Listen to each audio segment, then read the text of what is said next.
आंदोलन करना कोई समाधान नहीं, समाधान तो बातचीत के जरिए होगा। वो बातचीत के रास्ते पे आए, बातचीत करें, तभी कोई समाधान हो सकता। सरकार कह रही है कि हम एक टेलीफोन की कॉल पे हैं और वो एक बात पे बाजिद हैं कि तीनों कृषि कानून वापस ले, तभी कोई बात होगी। तो कानून तो बनाने के लिए होते हैं, वापस लेने के लिए नहीं। अगर कोई उनको चीज़ सूट नहीं करती है तो उसमें अमेंडमेंट हो सकते हैं। अजय जी, लगातार जननायक जनता पार्टी और जितने भी बीजेपी के आला नेता हैं उनका विरोध प्रदर्शन है वो संयुक्त किसान मोर्चा के आह्वान के बाद हो रहा है। जिस तरह से करनाल में हुआ, प्रजातंत्र में ये उनका अधिकार है, वो अपना काम करें, हम अपना काम कर रहे हैं। सरकार जेजेपी जो पार्टी है वो सरकार के साथ किस तरह से तालमेल बिठाकर अब इस समाधान की कोशिश कर रही है? आपको कोई तालमेल में दिक्कत नजर आ रहा है?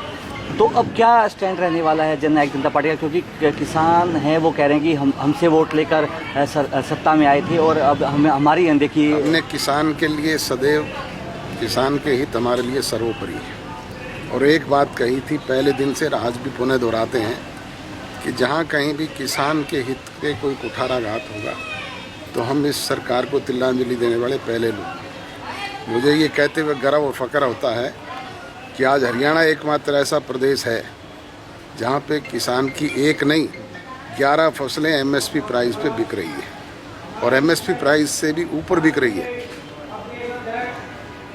बताओ तो सही, किसान का एक एक दाना दाना खरीदा, उसकी समय पे पेमेंट करवाई, उसके खाते में सीधा पैसा पहुंचाया, उसकी कहाँ अनदेखी होने दी है?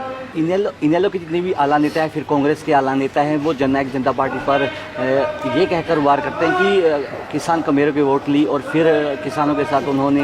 मैंने पूछा तो आपसे ही पूछ रहा हूँ मैं तो कि किसान की एक जगह मुझे अनदेखी तो बताएं कहीं भी, हमने किसान की अनदेखी होने दी है कहीं, एक जगह बता दें। तो अब क्या स्टैंड रहने वाला है जननायक जनता पार्टी का? क्योंकि किसान हैं वो कह रहे हैं कि हमसे वोट लेकर सत्ता में आए थे और अब हमारी अनदेखी। हमने किसान के लिए सदैव, किसान के हित हमारे लिए सर्वोपरि है। और एक बात कही थी पहले दिन से, आज भी पुनः दोहराते हैं कि जहाँ कहीं भी किसान के हित पे कोई कुठाराघात होगा तो हम इस सरकार को तिल्लांजलि देने वाले पहले लोग। मुझे ये कहते हुए गर्व और फख्र होता है कि आज हरियाणा एकमात्र ऐसा प्रदेश है जहाँ पे किसान की एक नहीं 11 फसलें एमएसपी प्राइस पे बिक रही है और एमएसपी प्राइस से भी ऊपर बिक रही है।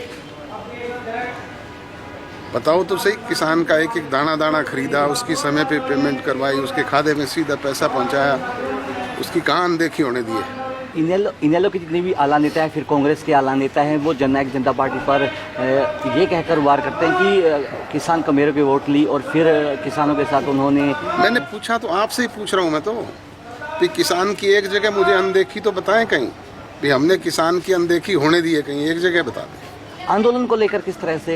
आंदोलन तो अब करना उनका काम है, वो करते रहे। एक तरफ का रास्ता खोलकर जिस तरह सरकार ने कमेटी बनाई है, सरकार ने नहीं, सुप्रीम कोर्ट ने भी डायरेक्शन दिया।